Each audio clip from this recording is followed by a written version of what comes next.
This is me looking at the River Nile, but specifically the part known as the cataracts of the Nile, shallow lengths or whitewater rapids between Khartoum and Aswan.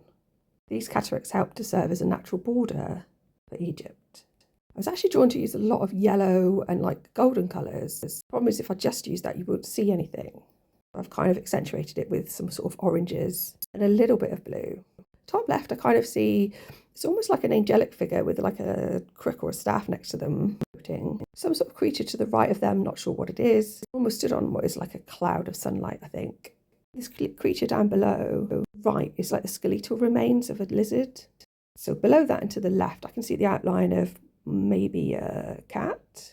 Then like some other creatures have got it tied with some sort of rope. Pull it down. They've got robes on, those people. So over on the far right, what I saw first was like two heads. The head of somebody with a cap on and then somebody with a hood. If they're walking off into the desert, it reminded me of the end scene of the Wicked film. And then around them is a sort of like horse-like zebra creature. To the left of them is some other figure that looks male. I'm going to assume that's a spirit wishing up out of their abdomen. There's this sort of butterfly person sat down, maybe on the sand. Also looks a bit tiger-like inside.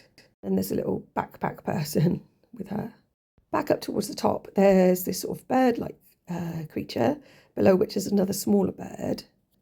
Top right, there's this figure that stood inside what looks like bull horns. To the right of that, there's sort of like a creature that is sort of breathing fire and has got really fiery eyeballs. Breathing down on that person who I said was shooting something out of his abdomen. To the left of all that, there's a little bird with an X inside it. And on the left of that, there's sort of a person looking at that bird, but actually they're within a much bigger bird. There's a random disembodied foot, which I was thinking it might be shoe. And then I can almost see a face up above that looking towards this blue bird. I kind of think this one's really fun. It doesn't look anything like a river, but it looks like, to me, a bit like if a river was telling a story. Several stories. I'm sure there's other bits and bobs in there that I haven't seen yet.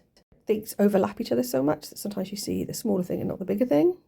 Thanks for listening, and please like and subscribe.